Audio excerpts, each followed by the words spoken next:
বৃন্দক নাই যে তেওঁক সেই শ্ৰদ্ধাঞ্জলি জনাবৰ কাৰণে আজি প্ৰস্তুতি কৰি আছে। আমি দেখিছোঁ তাত অজস্ৰ কিমান সমাগম লাখৰ ওপৰত আছে। গতিকে আমি সেইখিনি কৰিবলৈ নাযাওঁ। য'ত কিঞ্চিতভাৱে আমাৰ ওচৰৰ আটাইখিনি গাঁৱৰে যুৱক যুৱতীসকলক আমন্ত্ৰণ কৰি আনি আমি এই গুৰুগৃহ সন্মুখতে আজি তেওঁৰ হৈ এগছি ভগৱতী প্ৰদীপ প্ৰজ্বলন কৰাৰ ব্যৱস্থা কৰিছোঁ।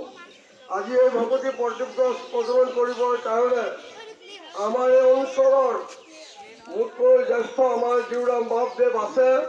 তেখেতক মই ভগৱতী প্ৰদীপ গছ প্ৰজ্বলন কৰিবৰ কাৰণে সেৱা জনাইছোঁ। আৰু সকলোৱে 1 মিনিট আমি ভগৱতী প্ৰদীপ প্ৰজ্বলন কৰাৰ শেষতহে 1 মিনিট আমি মৌন অৱলম্বন কৰিব লাগিব।